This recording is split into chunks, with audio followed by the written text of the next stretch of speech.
There once was a time when Star Wars movie adaptations came out before the movie. And this is one of those. This is Episode 1, The Phantom Menace by Terry Brooks. This is, of course, the novelization of the movie, Star Wars Episode 1, The Phantom Menace. Not a whole lot to talk about in the synopsis, because if you're watching a review of this, then the majority of you have actually seen The Phantom Menace.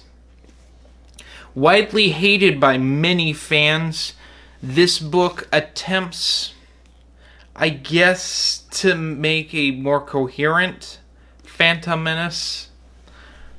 And what I mean by this is a lot of the dialogue is different in this compared to what George put in the movie. There's extra scenes with Anakin. There's extra scenes in general. A couple that stuck out to me is in the beginning, it doesn't open with Obi-Wan and Qui-Gon going to the Trade Federation control ship. It actually opens with Anakin in a pod race. And this is the pod race, of course. He smashes up Watto's pod because Sebulba cheated. There's another scene with a Tusken Raider that Anakin rescues, which is interesting. I get why they didn't put it in the movie, but it's pretty good. And there's a few other scenes in here. So, overall, what did I think of Episode 1, The Phantom Menace by Terry Brooks? I think it's a very solid book.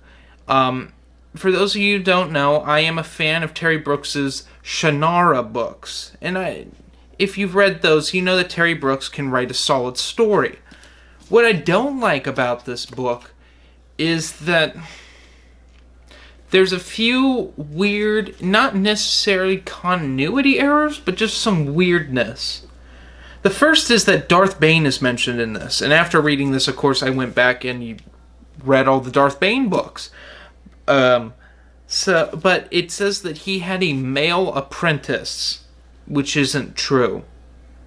He had Darth Zan as a woman. That's a little weird, but it could be that Sidious has his facts wrong because it's been so long. And the other thing, they really tried to hammer in that we don't know who Darth Sidious is, which the movie didn't try to do.